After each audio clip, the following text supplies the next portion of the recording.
Salam alaikum, j'espère que vous allez bien. Alors, nous allons continuer dans cette vidéo, d'accord, à voir le pompage solaire.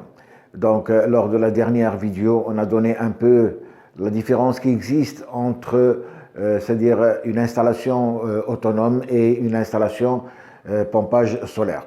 Donc, aujourd'hui, donc on continue toujours sur le pompage solaire. Donc, le pompage solaire. Donc, qu'est-ce que nous allons voir aujourd'hui? Alors, aujourd'hui, nous allons voir, c'est-à-dire comment déterminer le débit. Comment déterminer le débit d'eau, d'accord, nécessaire en mètres cubes par heure, d'accord, si vous voulez, le mètre cube horaire. Nous allons voir comment est-ce qu'on peut déterminer ce débit. Nous allons voir également comment déterminer la hauteur manométrique totale, d'accord, totale. Nous allons déterminer la puissance de la pompe, d'accord. Nous allons déterminer la puissance de la pompe en chevaux. Donc, voilà un peu les thèmes que nous allons voir aujourd'hui. Donc, nous allons déterminer le débit d'eau nécessaire en mètres cubes par heure, la hauteur manométrique totale, et nous allons calculer la puissance de la pompe en chevaux. Alors, on va commencer, bien sûr, tout de suite par voir le premier thème. Alors, comment déterminer, d'accord, le débit d'eau nécessaire en mètres cubes par heure? Alors, une pompe de forage, une pompe d'irrigation, si vous voulez, elle est en général utilisée. Donc, nous avons le pompage, notre pompage, d'accord, notre pompage. Nous allons l'utiliser soit pour, c'est-à-dire irriguer ou si vous voulez arroser un champ, c'est-à-dire pour l'agriculture, donc pour l'agriculture, soit pour un besoin, d'accord, besoin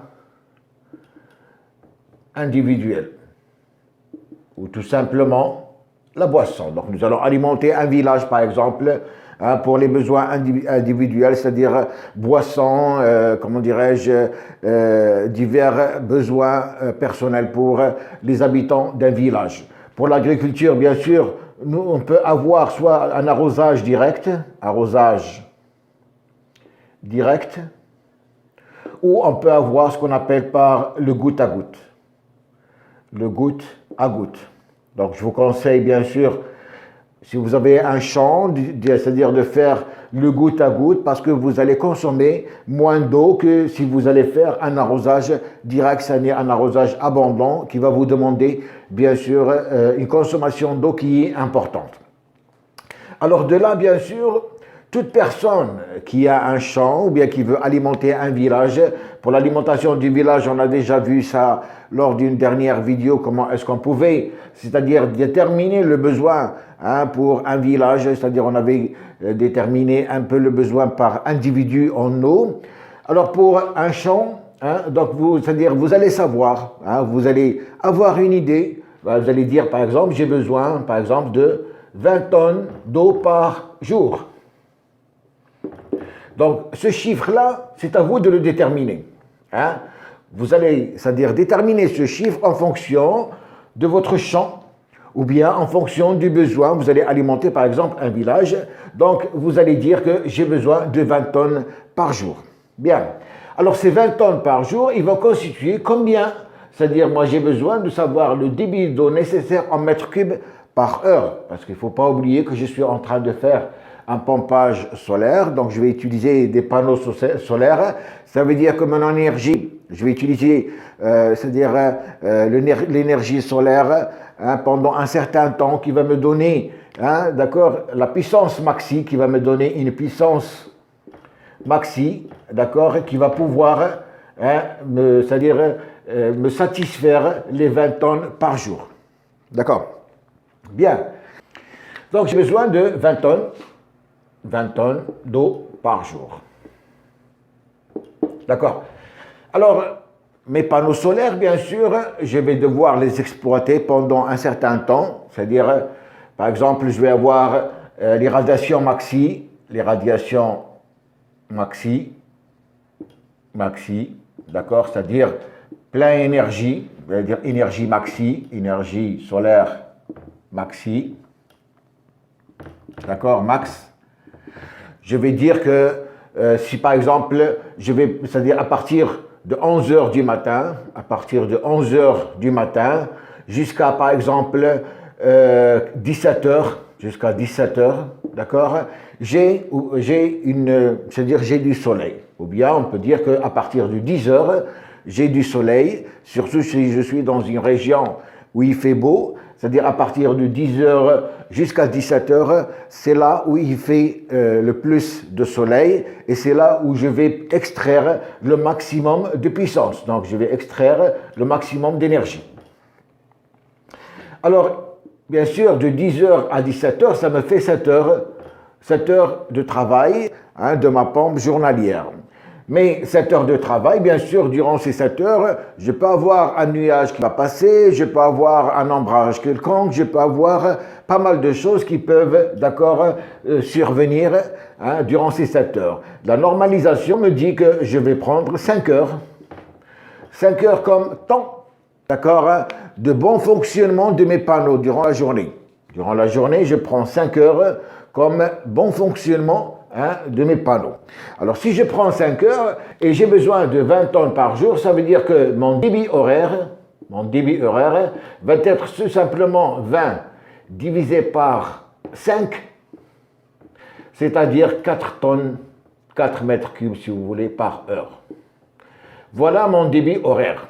Mon débit horaire, il est égal à 4 mètres cubes par heure, parce que je ne vais pas diviser 20 tonnes par 24 heures, parce que la nuit, pratiquement, je n'ai pas de soleil, donc je ne fais pas travailler avec, c'est-à-dire mon énergie solaire. Comme on a dit la dernière fois dans le pompage solaire, on n'utilise pas de batterie, ça veut dire que ma pompe va être à l'arrêt durant la nuit, va être à l'arrêt pendant un certain temps, c'est-à-dire à partir de 8 heures du matin, je lance ma pompe, elle va démarrer avec une faible puissance, d'accord, faible débit, parce qu'il n'y a pas beaucoup d'énergie. À partir de 10 heures du matin, elle va commencer à donner le maximum d'énergie jusqu'à 17 heures par exemple.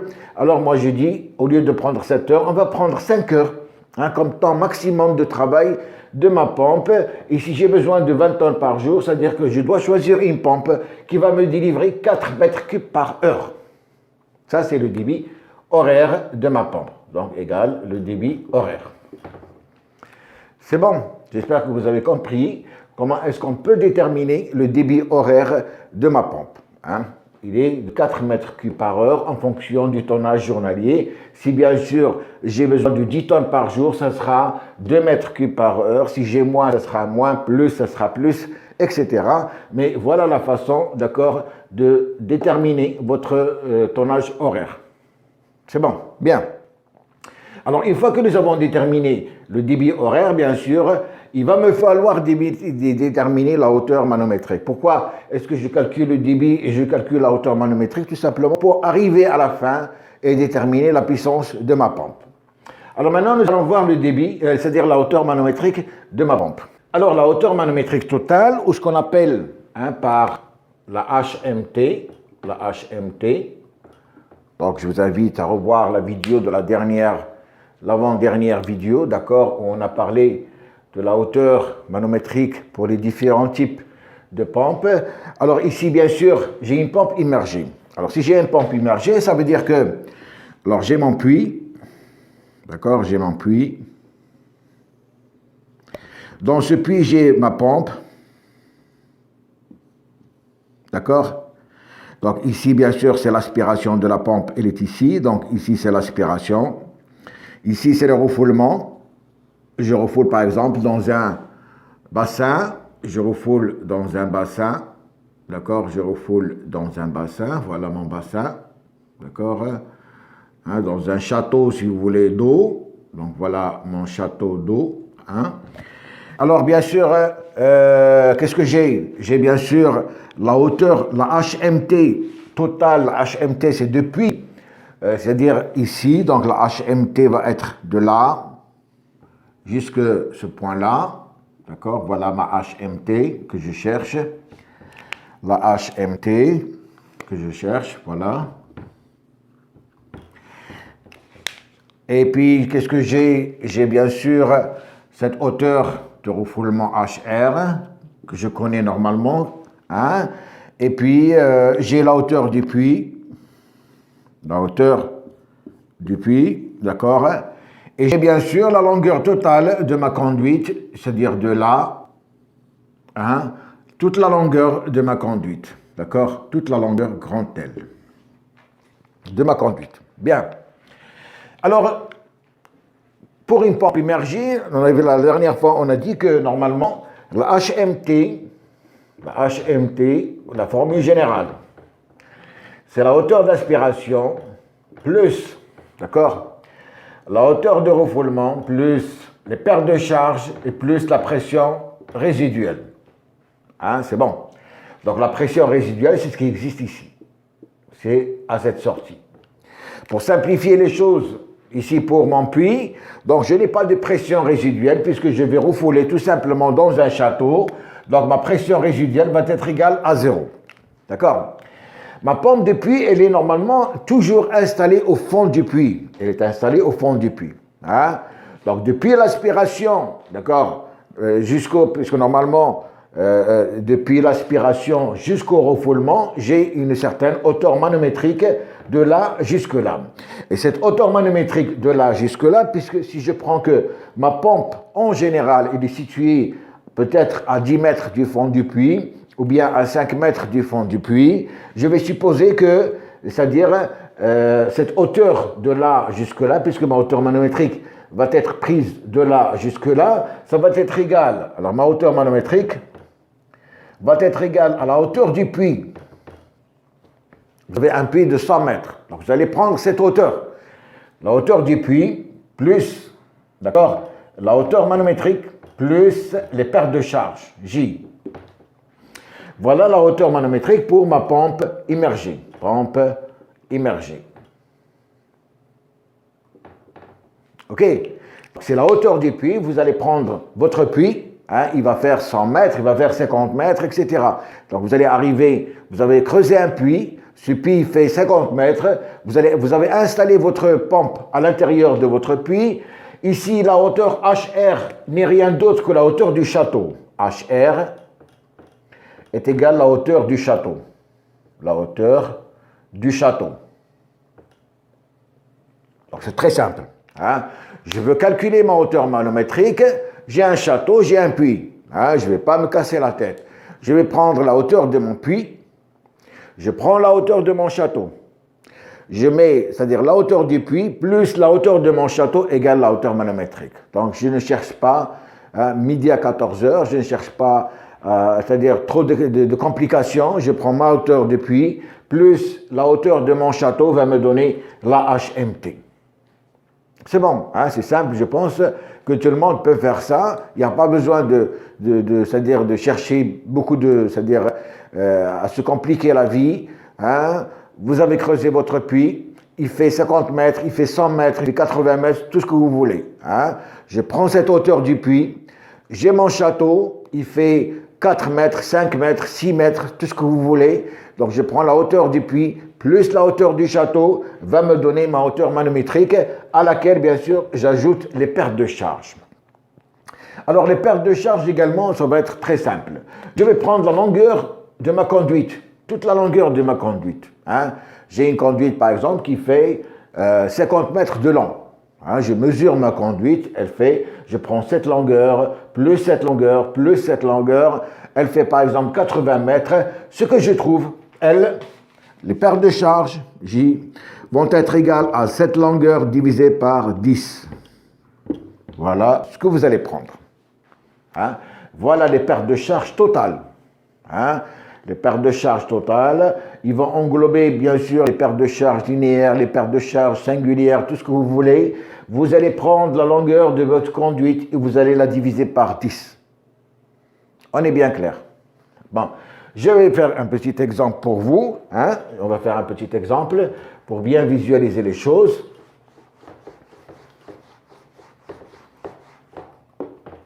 Alors, j'ai un puits, par exemple. j'ai creusé un puits de 120 mètres.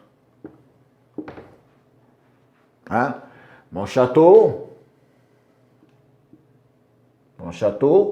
il fait par exemple 6 mètres de hauteur. J'ai un château de 6 mètres de hauteur. Hein? La longueur de ma conduite, j'ai une longueur de conduite totale, d'accord, qui fait, je vais prendre, qui fait 50 mètres. Voilà ma longueur de conduite, elle fait 50 mètres. C'est bon. La HMT doit être égale tout simplement à 120 plus 6 mètres plus 50 mètres divisé par 10. Ça, ce sont les pertes de charge. Bien sûr, ici, je prends la pression résiduelle égale à 0. Si j'ai une certaine pression, je vais l'ajouter. Elle est égale, donc ici 126 plus 5, ça fait 131 mètres. Voilà, 131 mètres, voilà ma hauteur manométrique totale. Elle est très simple, elle est égale à 131 mètres. On est bien d'accord, hein? Donc voilà un peu comment calculer votre hauteur manométrique d'une manière très simple, d'accord? Ici, bien sûr, lors de la dernière vidéo, on avait pris que la hauteur manométrique depuis ici, d'accord, jusque-là, seulement la pompe, la hauteur de la pompe, elle va faire peut-être 1 mètre ou 1 mètre et demi. Donc, pour simplifier les choses, je prends la hauteur manométrique qui est la hauteur du puits. C'est-à-dire, et je suis tranquille. C'est bon, bien. Alors, avant de passer à la puissance, il y a une chose qui est importante. Cette conduite, normalement, elle est donnée en pouces. D'accord? La conduite, elle est donnée en pouces. Hein, vous allez, par exemple, acheter votre pompe. On vous dit c'est une pompe d'1 pouce 1/4, c'est une pompe d'1 pouce, une pompe de 2 pouces, etc. Ça veut dire que le refoulement de ma pompe, il est en pouces. Si le pouce, il est égal à 25,4 mm. Hein? Le pouce, il est égal à 25,4 mm. Si je prends une conduite, par exemple, que je mesure, je trouve qu'elle est égale à 25, ça veut dire que c'est 1 pouce. Hein? Je prends une conduite, par exemple, qui fait 1 pouce 1/4, d'accord? 1 pouce, c'est 25. Si je divise 25 par 4, d'accord? Donc 1 pouce, c'est 25, plus 1/4, donc 25 divisé par 4, c'est-à-dire 6,25 plus 25, c'est une conduite qui va faire 32 mm. Hein? Si vous mesurez votre conduite et vous trouvez 32 mm, ça veut dire que c'est une conduite qui fait 1 pouce 1/4. C'est important à savoir parce que très souvent, vous allez, c'est-à-dire on vous parle de pouces, hein, et puis vous allez prendre votre conduite, vous voulez la mesurer. Hein, bien sûr, vous allez la mesurer, vous allez mesurer ça en millimètres. Si vous trouvez par exemple 32 mm, c'est-à-dire 3 cm, si vous voulez 3 cm, c'est 1 pouce 1/4. Si on vous dit que votre conduite, c'est-à-dire la conduite, elle est de 1 pouce et demi, hein, c'est une conduite qui va faire donc 1 pouce et demi, donc ça veut dire que je vais diviser 25 divisé par 2, ça fait 12,5, c'est une conduite qui fait 40 mm. Hein, d'accord? Donc ici 25 divisé par 2, d'accord? 12,5 plus 25, d'accord? 37,5, donc c'est 40 mm. Si vous trouvez, parce que ici il y a, si je prends ma conduite, d'accord? Vous avez le diamètre extérieur, et vous avez le diamètre intérieur, d'accord? Donc 40 mm, c'est le diamètre extérieur dont je parle. Donc ici, 1 pouce et demi, vous allez trouver une conduite qui fait 40 mm. Hein? Si on vous dit une conduite de 2 pouces, d'accord? Je continue. Donc une conduite de 2 pouces, hein, donc je vais continuer ici. Hein, pourquoi je vous donne ça? Parce que c'est important. Une conduite de 2 pouces, c'est une conduite qui fait 50 mm. Hein? Une conduite de 3 pouces, vous pouvez trouver, c'est une conduite qui fait 75 mm. Hein? Donc c'est bon à savoir. Sachez tout simplement que le pouce, c'est 25,4. Donc 1 pouce 1 quart, c'est 32 mm. 1 pouce et demi, c'est 40 mm. 2 pouces, c'est 50 mm. 3 pouces, c'est 75 mm. On est bien clair? D'accord, bien. Alors, je vais continuer. Maintenant, nous allons calculer, une fois que nous avons déterminé notre hauteur manométrique, nous avons déterminé, c'est-à-dire notre débit horaire. Maintenant, nous allons voir quelle pompe je vais, c'est-à-dire quelle puissance de pompe je vais. Alors, voyons maintenant comment est-ce que je peux calculer la puissance de ma pompe. D'accord? Alors, pour calculer la puissance, je vais utiliser la formule que je vais vous donner tout de suite. Alors, la puissance de ma pompe, elle est égale à CH, ça c'est un coefficient que vous allez toujours utiliser, donc CH, que multiplie la hauteur manométrique que nous avons calculée, que multiplie le débit horaire, et le tout divisé par le rendement de ma pompe. Voilà la puissance. Donc ça, CH, c'est un coefficient que je vais vous le donner. HMT, c'est la hauteur manométrique qu'on a calculée tout à l'heure. QH, c'est le débit horaire. Et puis sur le rendement. Donc on va prendre ce qu'on a vu tout à l'heure. On va prendre HMT qu'on a trouvé, c'est-à-dire 131 mètres. Nous allons prendre le débit horaire de 4 mètres cubes par heure. D'accord? Alors le CH, c'est un coefficient constant que vous allez toujours utiliser et qui est égal à 2,725. D'accord? Donc le coefficient CH, vous allez toujours prendre 2,725. Alors si je fais un calcul, bien sûr, le rendement. Alors le rendement des pompes, il est situé entre 30 et 50%. Voilà le rendement des pompes. Toujours entre 30 et 50%. Ce rendement, bien sûr, vous allez le trouver sur la plaque.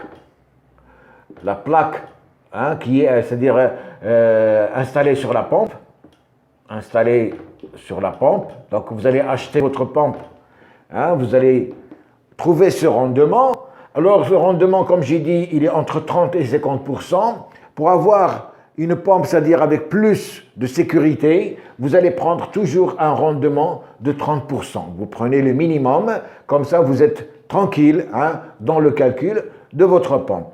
Donc de là, je vais pouvoir dire que la puissance de ma pompe va être égale à 2,725 que multiplie 131, d'accord, la hauteur manométrique, que multiplie le débit ici de 4 mètres cubes par heure, le tout divisé par 30%, c'est-à-dire 0,3. Et je vais trouver une puissance égale, donc 2,725 que multiplie 131 mètres, que multiplie 4 mètres cubes par heure, le tout divisé par 0,3, et je vais trouver une puissance de 4,750, donc 4759 watts.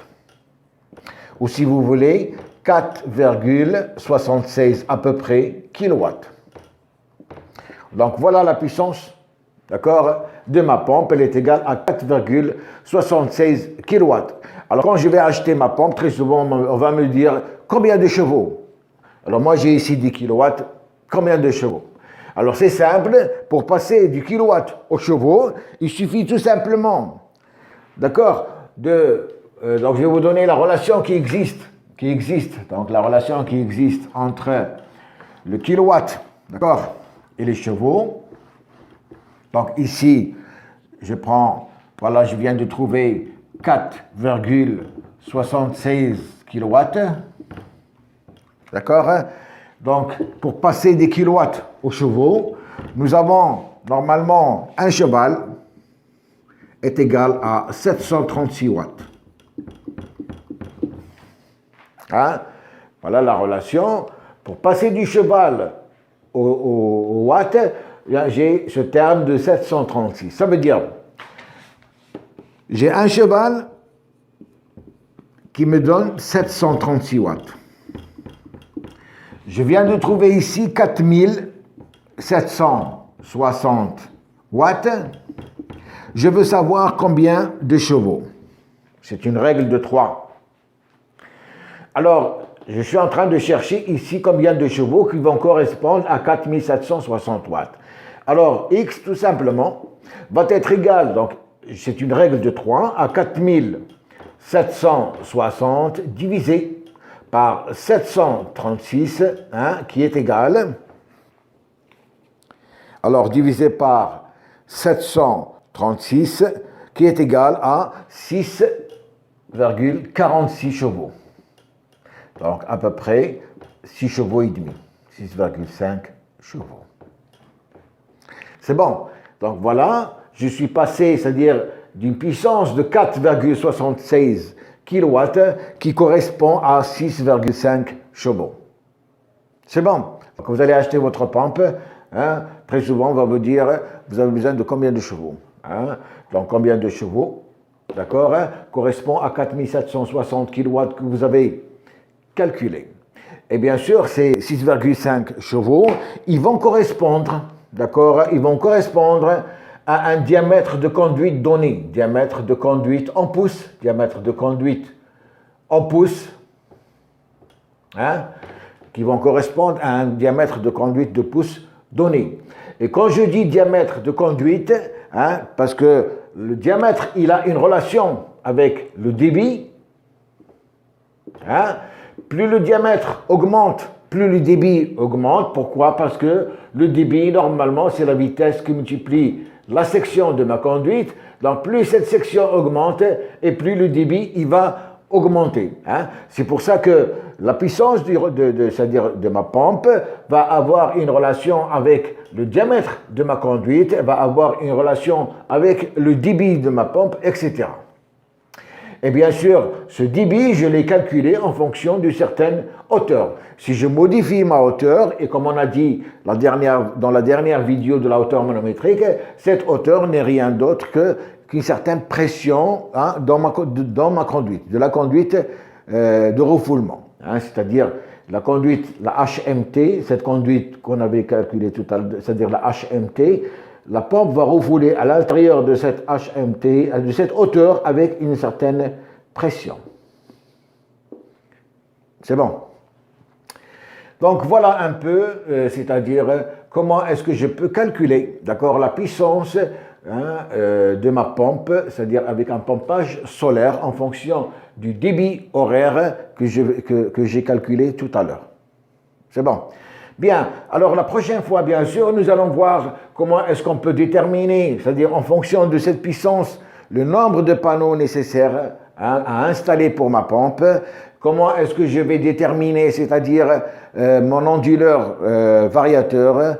Donc tout ça, nous allons le voir lors de la prochaine vidéo. Et nous allons voir, bien sûr, pour mes panneaux, je vais utiliser mes panneaux, combien de chaînes de mes panneaux et combien est-ce que je vais monter de chaînes en parallèle pour assurer, d'accord, cette puissance que je viens de trouver de 6,5 chevaux. Alors d'ici là, je vous remercie, à la prochaine, Inch'Allah.